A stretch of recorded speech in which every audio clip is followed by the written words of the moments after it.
खादी ग्राम उद्योग मंत्री और राज्य सरकार के प्रवक्ता सिद्धार्थनाथ सिंह ने व्यापार प्रकोष्ठ के सम्मेलन में मुरादाबाद पहुंचकर पत्रकारों से प्रेस वार्ता कर मीडिया द्वारा पूछे गए सवालों का जवाब देते हुए समाजवादी पार्टी के राष्ट्रीय अध्यक्ष अखिलेश यादव पर तीखे हमले किए, उनकी सत्ता में वापसी के दावे पर तंज कसा और सुझाव दिया कि उन्हें आईने में खुद को देखना चाहिए। बुआ भैया के साथ चुनाव लड़कर अपनी क्षमता का आकलन कर चुके हैं, उन्हें किसी भ्रम में नहीं रहना चाहिए।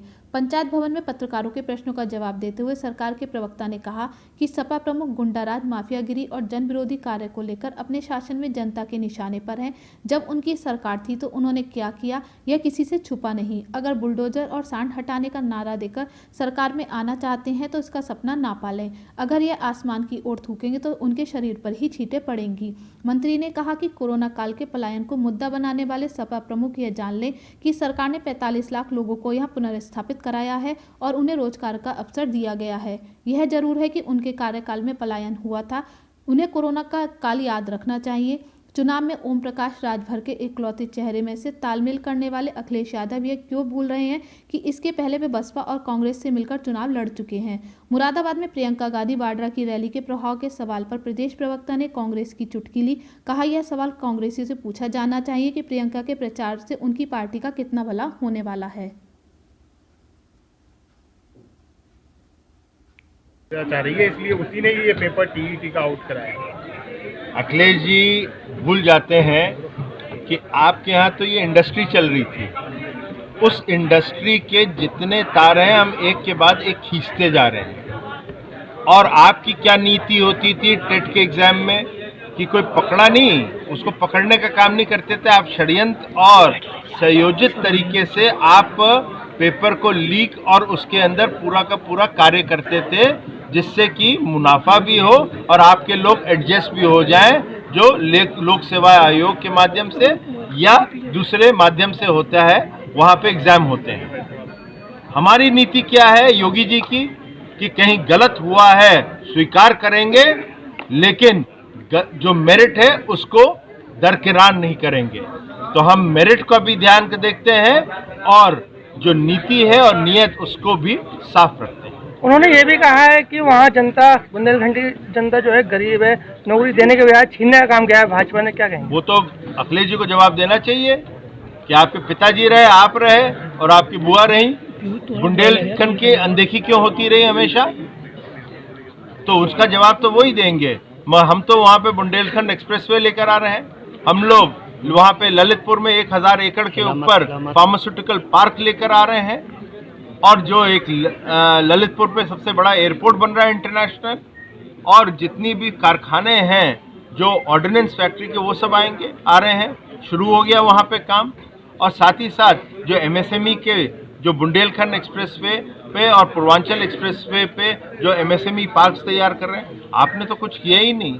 आप कर देते तो ये नौबत नहीं आती। आज यही कारण है कि जो ड्रिप इरिगेशन है, तो बुंदेलखंड के अंदर जो इंग्लैंड में स्ट्रॉबेरी पैदा होती है, वही स्ट्रॉबेरी अब बुंदेलखंड और झांसी और ललितपुर में भी हो रही है। सर, इस बार कितनी सीटें लेकर आ रहे हैं आप? मैं इतना कह सकता हूँ 60% में हम, 40% में पूरा विपक्ष। व्यापारी प्रकोष्ठ का सम्मेलन है, पूरा हॉल खाली पड़ा हुआ है, क्या संदेश है, किस तरह देखते हैं? हॉल खाली नहीं है, काफी लोग आए हैं, कुछ लोग और आ रहे हैं, वो रास्ते में थे, मगर उसमें कुछ कंफ्यूजन हुआ है और वो समय का एक कंफ्यूजन है। मैं उस समय का कंफ्यूजन तो मेरे साथ हुआ, मेरे को कहीं पता चला था कि 11 बजे का, मैं वास्तविकता में ये 12 साढ़े 12 का कार्यक्रम था, तो उसमें कुछ हो जाता है। अधिकांश तो लोग थे और मुझे दिखता है सामने कि 300 साढ़े 300 लोग आए थे, तो ऐसा नहीं है। सर, आज प्रियंका गांधी का एक बयान, नाराज है भाजपा से, इसलिए यहाँ पर भीड़ नहीं हो पाई। क्या ये मान लिया जाए कि भाजपा आप कुछ भी मान लो, आपका आकलन है, मेरा आकलन नहीं है। व्यापारियों को मेरा आकलन है कि व्यापारी वर्ग पूरा भारतीय जनता पार्टी के साथ उसकी रीढ़ की हड्डी बनकर खड़ा हुआ है। सर, प्रियंका गांधी का एक बयान आया है कि नफरत फैलाने वाली ये सरकार है, यूपी की 60 विधानसभाएं अब भी बीजेपी सरकार की मार से कुपोषित है। ऐसा है, जो प्रियंका वाड्रा जो हैं, उनकी जो एक दृष्टिकोण है ना, वो एक बराबर नहीं है।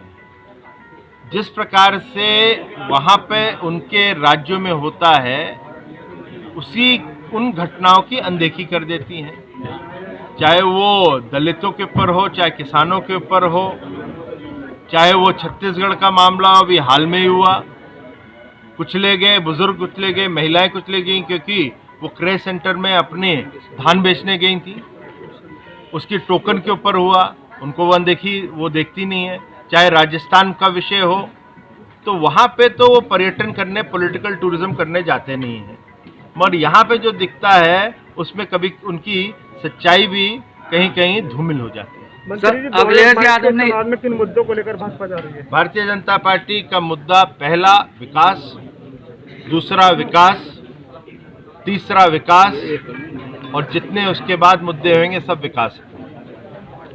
सर, अखिलेश यादव का ये भी बयान आया, ये बीजेपी सरकार दमदार सरकार नहीं है, सिर्फ गरीबों पे दम दिखाने वाली सरकार है। तो अखिलेश जी जो दमदार हैं, वो गुंडों के बल में जितना आपने दम दिखाना था वो आप दिखा चुके हैं।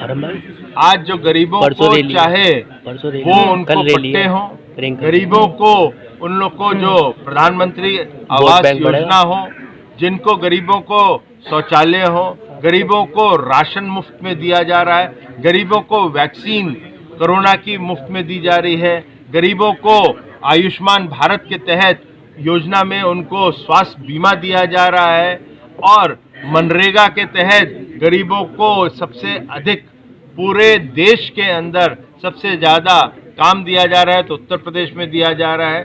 तो ये खुद ही बता दें कि आप गरीबों पे, उन पे बुलडोज़र आप चला रहे थे या आपके जो लुटेरे हैं उन पे हम बुलडोज़र चला रहे हैं। अखिलेश यादव ने ट्वीट किया है, उन्होंने फूलन देवी को लेकर भाजपा को घेरा है। उन्होंने कहा है कि निषाद समाज का वो अपमान कर रहे हैं भाजपा, क्योंकि फूलन देवी को डकैत बताया जा रहा है। ऐसा है, जो अखिलेश यादव जी हैं बहुत नाराज हैं, वो दुखी इसलिए हैं क्योंकि निषाद पार्टी उनके मंच से लेकर भारतीय जनता पार्टी के साथ उनका गठबंधन 2019 में करवा दिया। उन्होंने अभी भी बड़े प्रयास कर रहे हैं, डोरे डालने के हैं, मगर उसमें भारतीय जनता पार्टी से नाराज हैं और साथ ही साथ निषादों से भी नाराज हैं। मगर निषादों के ऊपर, उनके ऊपर किस प्रकार से अत्याचार हो, उनका उत्पीड़न हो, ये समाजवादी पार्टी का चाल चरित्र चेहरा रह चुका है, जिस कारण निषाद समाज जो है वो भारतीय जनता पार्टी के साथ खड़ा है। बहुत बहुत धन्यवाद।